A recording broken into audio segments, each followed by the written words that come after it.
Welcome to SENS Talk. My name is Brandon, and I'm your host. Before we get started, please follow us on Twitter at SensTalk_ for live stream updates of all your Ottawa Senators games and, of course, breaking news as well. Please check out our sponsor, SeatGiant.ca, and use the code SensTalk to get discounts on your Senators tickets. Using that code and using SeatGiant.ca really helps us be able to make these videos. Tonight's game was against the top team in the National Hockey League, the Tampa Bay Lightning.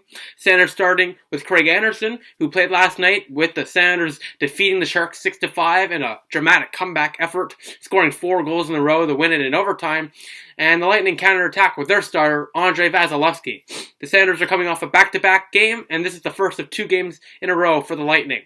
Here we go to the first period. 4:48 in. Ryan to Zingle. 1-0 Ottawa. And a nice play from Mark Stone feeds Zingle. Ottawa takes the lead at 1. Less than 2 minutes later, back to Shane on a nice pass from Bobby Ryan. He roofs it top glove on Andrei Vasilevskiy. Just like that, Ottawa is up 2-0.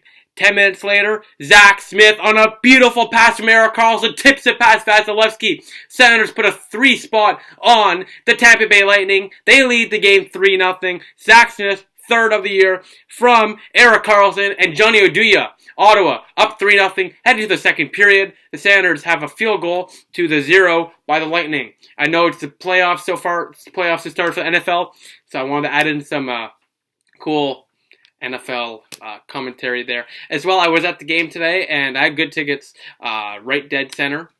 And it was really cool to see the progression of a few key players, young players. Shabbat played a strong game, had some good chances. Colin White, he had a few scoring chances, looked good with the limited minutes he had. And a surprising player to get to the before we get to the second period, a surprising player to talk about. Gabriel Dumont had 3 prime-time scoring opportunities. Now, you could say they were created by Colin White, but a couple almost went in, and a couple of nice passes. So Gabriel Dumont was noticeable tonight, which, yes, I know it's very surprising. To the second period go. 25 seconds in, Victor Hedman gets a goal, 3-1, unassisted, a turnover. And then a minute later, Kokik, the hometown boy, puts in 5-hole on Craig Anderson. It's 3-2. The Lightning are surging, but the Senators clogged the hole, and then with 5 minutes to go in the period, on the power play, Yanni Gourde puts it 5-hole on Anderson, assisted by Sergachev and Tyler Johnson. No chance for him.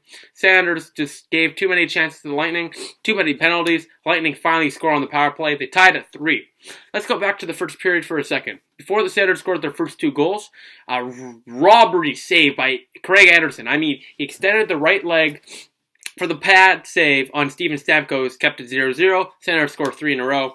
They allow 3 in a row, but that save by Craig Anderson was crucial for the Senators game. To the third period we go. 10:45 in. Stone from Brassard. Ottawa retakes lead at 4-3 on a nice pass from Brassard. The crowd roars. 4 minutes later, Pajot on a beautiful tip from Erik Karlsson from the point. Ottawa's up 5-3. Pajot does a nice little celly. Ottawa up 5-3. Pajot 6th of the year, assisted by Erik Karlsson, the second point of the night. And 2 minutes later, Ryan Zingle nets his second of the night on a sweet pass from Erik Karlsson and Mark Stone, the 2 franchise saviors. Ottawa wins the game 6-3. The Senators defeat the Tampa Bay Lightning 6-3. They defeat the Lightning, who are the best team in the league, and have now won 2 games in a row. And in 2018, out of 3 games they've played against the Red Wings, against the Sharks, and against the Tampa Bay Lightning, have 5 out of a possible 6 points. And a big win tonight. Senators are now currently 9 points, I believe, out of the final wildcard spot. And all you Sens playoff believers, that's something to hold on to. And you guys are holding on to Dahlin and the tank for Kachuk and Sergachev and Sveshnikov and Zadina. Well, this is just hitting you dead on in the heart. You have to remember those Stars and Flyers who were very, very mediocre, just missed the playoffs. Won the lotteries practically, so anything can happen. But it's always nice to win a game. And like I've been saying for a while, I don't care if you win or lose at this point. Winning is preferred because I want to make the playoffs. I want to get Dahlin. But if I know for a fact the Senators are going to go on a run, I would pick that option because playoff hockey is fantastic. But most likely they won't make the playoffs, which is the honest truth. There is a chance, but probably not. And the safer pick way is to go not the tank, but just to play bad. But either way, winning or losing, just make the games bearable to watch, make the games exciting to watch. Because if you don't make the games exciting, There's no reason to even watch the games. If their team's losing and they're not playing well and there's nothing exciting to watch, why should fans watch? But at least if you're winning or losing, as long as you put a good product on the ice and you play well, you could win or lose. As long as you make it entertaining, it's worth watching.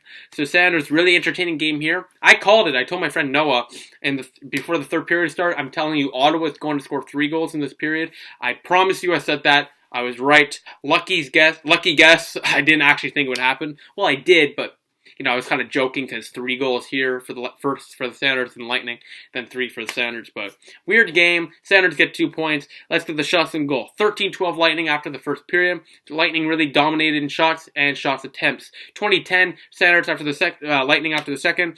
15-11 Lightning after the third. 48 shots on net. Anderson stopped 45, and Vasilevsky turned away 27 on 33. The team stats: Ottawa face-offs 52.5, 42 wins. Tampa Bay 38, 47.5. A bunch of questionable calls the refs gave Tampa Bay Lightning. They went 1 for 5 on the power play, and the Sounders went 0 for 3. But the Sounders penalty kill looked really good tonight. Hits for 26, 22 in favor of the Sounders, and shots 48, 35, massively in favor of the Tampa Bay Lightning.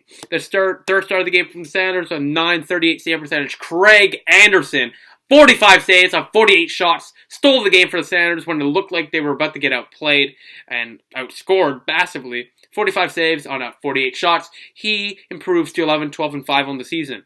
Second start of the game, Mark Stone with a goal, 2 points, 2 assists, and a +2 rating, 19 minutes on ice, and 3 points. In the first start of the game, Ryan DeZingle with 2 goals, a +2 rating, 14 minutes on the ice. SENS YouTube star of the night was Mark Stone. This would have been either between him, Chabot, or Carlson, but I give it to Stone because he does that celebration during the stick tap. He was ecstatic.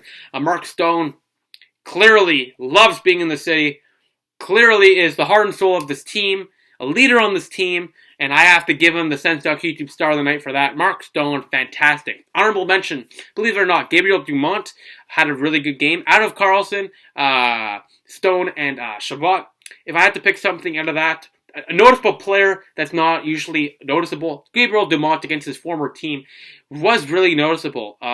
He didn't get on the score sheet offensively, but he did have a few chances. You could credit that to Colin White as well, but Colin White is a good player, but Dumont had a few chances where he could have got easily 1 or 2. So Dumont had a good game. Sanders had a good game offensively. Defensively, not a game you want to look back on, but offensively, something you want to look at. Either way, Sanders win 6-3. The attendance from tonight was 16,247. The attendance in the past couple of weeks has risen. So let's keep on hoping it rises, and let's hope Eugene Melnyk sells the team. Besides that, the next Sens game is Tuesday against the Chicago Blackhawks. Great tickets are still available, so please check out SeatGiant.ca and use code SENSTOCK to get discounts on your Sanders tickets and to see a top team like the Chicago Blackhawks who have won multiple Stanley Cups. So thank you all for watching. Please follow us on Twitter at SENSTOCK_ for live updates of the games and, of course, breaking news. Please like us on Facebook at SENSTOCK, add us to the circles on Google Plus SENSTOCK, click the big red button down there, and subscribe to us. Like the video, share this video, every circle stuff. Please, please, please add us to your circles on Google Plus SENSTOCK. Please check out our website, SENSTOCKCentral.com. We update it every single day. And as well, our sponsor, CGIN.ca. With the code SENSTOCK, you get discounted tickets. And it really helps us and this channel out, so we really appreciate that. Please click right here for our most recent, our season playlist, right here for our most recent upload, and right here to subscribe to us. Thank you guys and girls for watching. I'll see you Tuesday night when the Sounders take on the lethal Chicago Blackhawks. I'll see you then. Go Sens go.